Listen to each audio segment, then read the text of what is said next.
People are reluctant to change, Hmm. especially when the suggestions and the ideas are not their own. This is a part of that psychology piece. So I'm Yeah. like, okay, I see what's happening. And especially my mom. I'm very, very grateful. All right. So thank you again for coming out. Uh, it's Mother's Day weekend. I know you got a lot of stuff going on, so I really do appreciate you coming out to do this interview. Of course. So just shortly introduce yourself. What's your name? Yeah, so I'm Destiny Bomar from Cincinnati, raised here, went to school here, K through college, and ended up in Chicago for work. I worked at LinkedIn for the past 3.5 years. And once that was over, I decided to start my own company, which is Defy Consulting Firm. Okay, that's dope. So, per your LinkedIn profile, you are the self-proclaimed LinkedIn champion for solopreneurs. Yes. So, real fast, I know we hear the word entrepreneur a lot. Besides like solo, I mean, everyone knows what solo means. What is the main difference besides one singular person of solopreneurs and then entrepreneurs? Mm-hmm. Thank you for asking. Um, It's really when one person is the soul of their brands. Okay. Like they're putting their heart, their soul, their time, their energy into it. And instead of managing a team and having a whole bunch of systems in place, they're usually doing the marketing by themselves. They're doing the actual job by themselves. They're doing the outreach by themselves. They're doing the media by themselves, like Hmm. just everything. To whereas when you're able to scale to become a solopreneur, you have a team in place that you're able to delegate things to. Usually, anywhere from 5 to 10 people would qualify somebody to be an entrepreneur Hmm. versus a solopreneur might have like 1 to 2 people contracted, or maybe they're truly doing everything by themselves. Okay. Thank you for clarifying that because I definitely have some questions that relate to that a little later. But Perfect. let's take it back a little bit. So, both of your parents were entrepreneurs. Yes. Mom hairdresser, dad in landscaping. Talk about witnessing your parents run a business in different companies, and how that affected you growing up. It's good and it's bad to everything. And it's funny because I feel that when people read that on my profile, Hmm. the mindset, and you can tell me if it's like this for you, but I feel like the mindset is like, oh, that's cool. Like her parents are entrepreneurs. Hmm. But I'm like, child, like, it's not cool when they're more so solopreneurs and they don't know what they're doing. Hmm. It's great that they're able to be courageous in that way. I'm going to always champion them for taking that step of saying, I want to be my own boss. I want to have autonomy over my own life. But the reason why I decided to become a champion for solopreneurs is because we're not meant to do it by ourselves. Right. And that's Okay. the first thing that I noticed with both of my parents is that everything that they were doing, they were trying to do it by themselves. They were trying to get government contracts by themselves. They were trying to start multiple businesses at once. Their focus is everywhere. They're trying to pour a whole bunch of passion here, here, here, and here. And I'm Hmm. like, it doesn't work like that. So the first thing that I learned is that yes, you should absolutely get up and do something for yourself. I'm very, very glad that they taught me that. And then I also learned you can't just do it for yourself. You have to do it for your community. Hmm. And once you do that, you're able to employ other people. You're able to provide more opportunities for people. It's more than just, I want to make $100,000 a year. It's now, I want to build this out to a wider scope. So that's kind of the good, is learning the independence of it. But I guess the side that I've learned from is learning how to scale things and put things in place. Okay, that's dope to hear. So, experiencing all that, the good and the bad. Um, like you said, you grew up in Cincinnati, went to school at UC, you Hmm. graduate, and you end up at LinkedIn, um, which is a very well-known company. Talk about that corporate life. Honestly, I will say I feel fortunate because to go straight from college to a Fortune 500 company, everybody can't say that. Hmm. And they say, this is what I've heard, they say that it's harder to get into LinkedIn than it is to get into Harvard. So I'm like, not I'm smart. Like, not I'm smart. So what I will say is, again, it was truly the best job that I've had in my life. I've worked some very odd jobs. Hmm. I think the most normal job I've had was probably Walgreens outside of my time in corporate. So that tells you a lot. Like if Walgreens was normal, what else was this girl doing? But nothing too crazy. But I'll leave that there. But with that, corporate life is cool. You meet a lot of young people who are ambitious like you, of very diverse backgrounds, and not just in a sense of black and white, but in a sense of, oh, I went to boarding school, I went to Mhm. HBCUs, my parents own this state in America, like just different backgrounds that I never would have heard of staying in Cincinnati. Mhm. So I was really able to expand my mind a lot. I was able to be tapped on the shoulder for a lot of things. Like I had a role called the Global Chief of Staff Mhm. for our Black ERG. And it's just like experiences like that were really able to help me shift my paradigm and become a new person and a better person. So I have nothing but good things to say about corporate. I've obviously had moments where it was what you would think it is, in the sense of you run into people who you're like, was that racist? But it's not something that happened often. Like I Right. really can't say anything bad about LinkedIn as a company. Okay. So really fast, just I know you said that people compare getting into LinkedIn like harder or more difficult than getting into Harvard. How did you get in? Like, what was your process? Yes, I'm glad you asked, and I'm hoping that there are some students in their junior year or their sophomore year, because there's a program called MLT, Management Leadership for Tomorrow. Mhm. And what they do is they assist underrepresented students in getting into corporate 500 companies.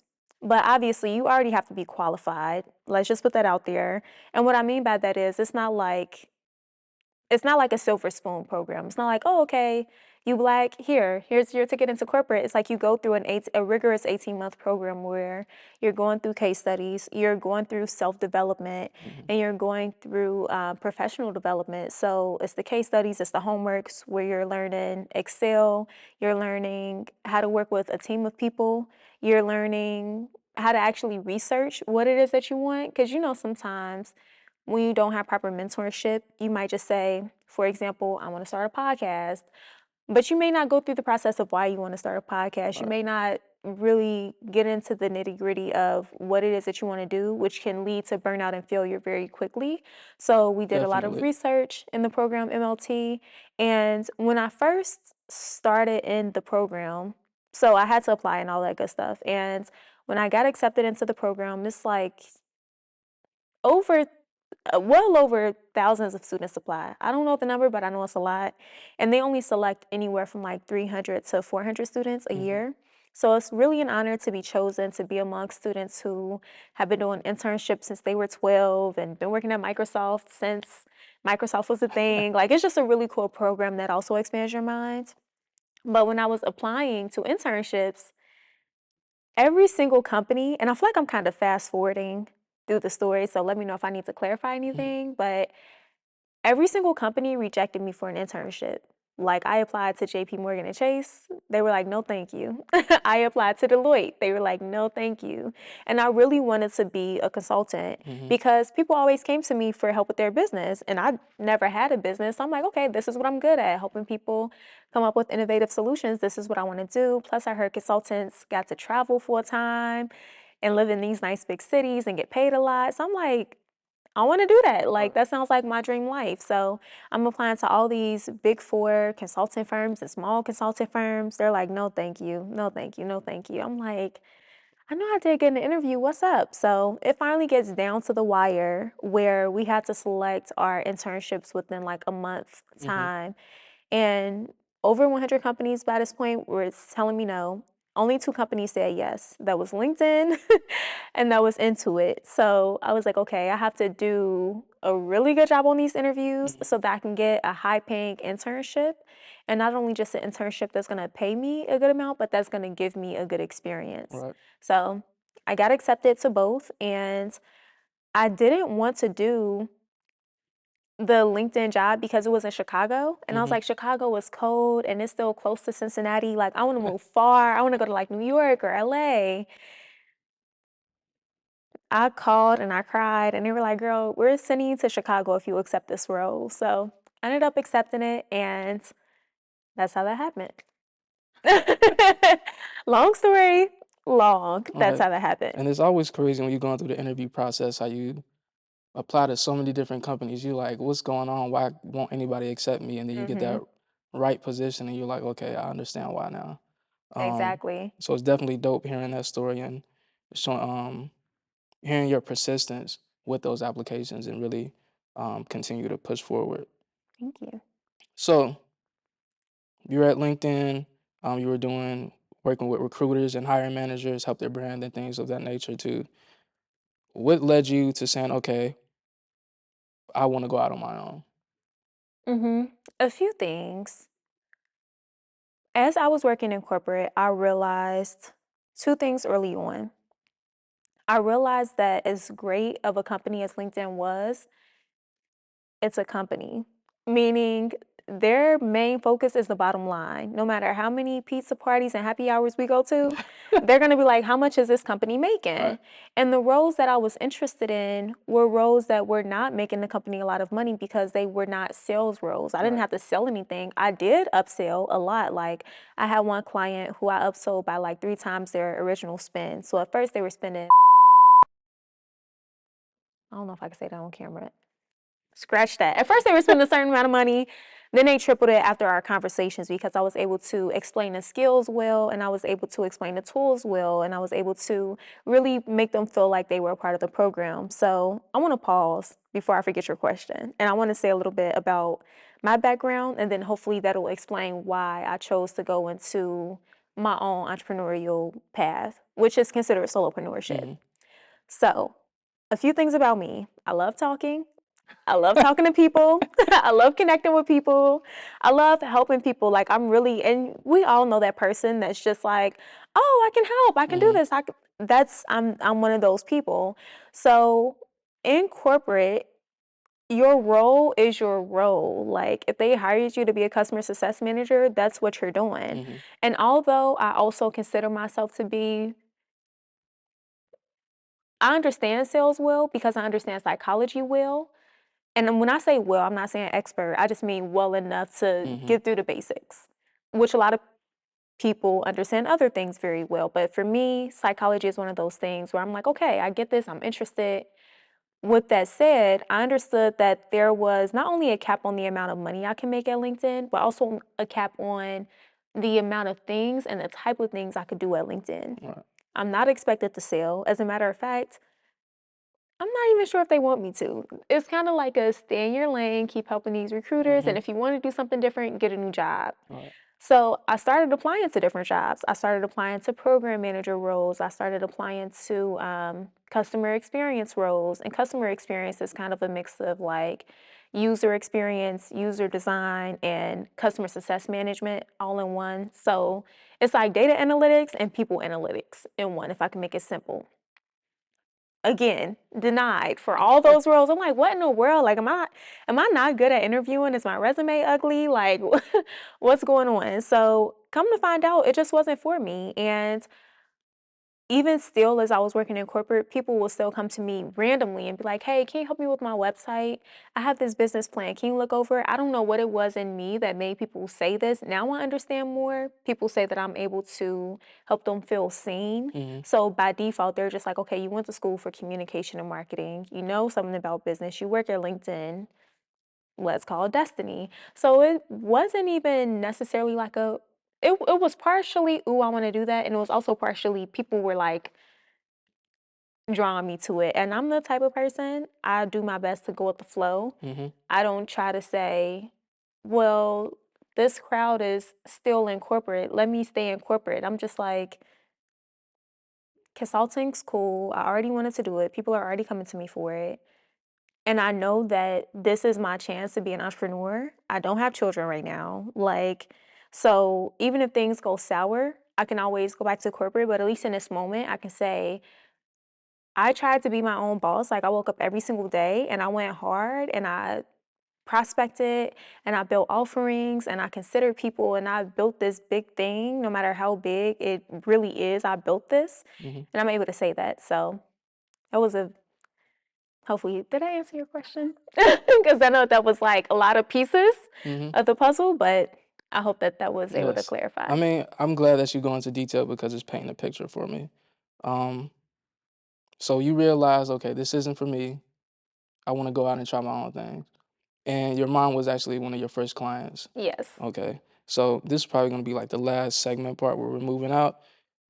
Talk about that process of working with your mom, um, what you noticed, how you helped her, and then the results you had.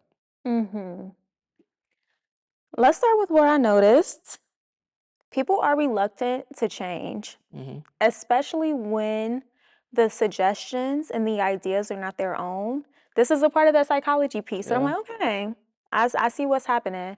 And especially my mom, I'm very, very grateful that she's humble enough to accept my opinion Mhm. because I know some parents be like, girl, you're my daughter. Like, I don't have to listen to you. But my mom was very open to say, "I need your help. Please help me. I Mhm. actually don't know what I'm doing, and you've given me good advice before in the sense of business. Please give me more advice." So I'm very grateful for that. But again, what I've noticed is even with me giving her advice, if she comes to me and says, "Hey, my clients aren't paying their deposits and they're walking in an hour late to their appointment, and I still do their hair though because I need the money." It's Yeah. like, and then I say, well, stop accepting their late appointments. Mhm. Then there's going to be a whole entire argument with rebuttals that never get addressed because that's not her idea. Right. So I have to ask her, well, how do you want to fix this? How should we go about this? And that's where that consultative approach comes in versus the coaching approach will be you need to do this. And the consultative approach is let's walk through this together. Let me help guide you on this path. I'm kind of like a business psychologist where I'm like, okay, let me just work with you. Let me work Mhm. with your mind so that you can get to that right point. So that answered the part about what did I notice. And then you had two other pieces. Yes. What you helped her with. What have I helped her with? I've helped her with her processes and her system. So being a hairdresser, it's a lot more than just showing up, Mhm. braiding somebody's hair or locking somebody's hair. She's really good with locks. She's a loctician, really. And she does other things like natural hair, but I've helped her to really hone in on her niche, which Mhm. is clients with locks and clients who want their locks done consistently, usually for events. That's her niche. And I've been working with her a lot on that because at one point in time, she was spending thousands investing in her education, but some of that education might have been learning how to do people's eyebrows, learning how to do eyelashes, learning how to do nails, learning how to do French braids, learning how to do sew-ins. Right. And it's like, where are you going to find the time to do all these hairstyles? That's Mhm. a lot to fit into your schedule. And then you have to think, if it takes you 20 minutes to do somebody's eyebrows, you have to put that into your schedule. And then it takes you 2 hours to do somebody's locks. You have to put that into your schedule. So your schedule is now all over the place. So I've helped her to systemize her schedule through the process of learning her niche. Mhm. And that has helped her say, okay, I'm not going to prioritize these clients. If they want to come to me for that, I will allow, but these clients will not be prioritized. And also, if they want to come, they have to come on Wednesdays or Thursdays because those are days where she may be less busy. And I'm more so just giving you examples. Mhm. These aren't her actual hours, but this is what I've helped with. Also, helping her to get her actual website together because at first she had it to where clients would text her at 1 a.m. True story. 1 a.m. Hey, can I come in tomorrow at 8? I need my hair done for my baby daddy sister uncle birthday. And she's texting back, oh, I got a client. Yeah. And you're wondering why.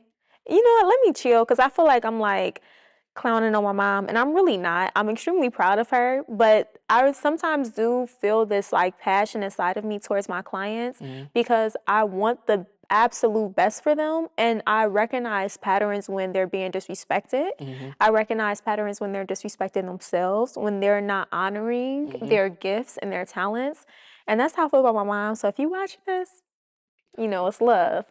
But that's what I've noticed. That's what I've been able to help her with is systemizing as well as marketing. Mhm. So not just posting pictures, but what are you saying in the pictures? What are you putting in the captions?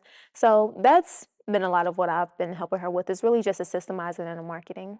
No, I definitely agree. You definitely have to set boundaries. Like, hey, I need that deposit before anything because, Mhm. and that lets people know, like, okay, they're serious. Mhm. But very quickly, can you let people know where they can get in touch with you if they want to hire your services, and speak with you about building their brand and creating a better process for their brand? Absolutely. Can I look in the camera? Yeah, you can. Okay. Hey y'all.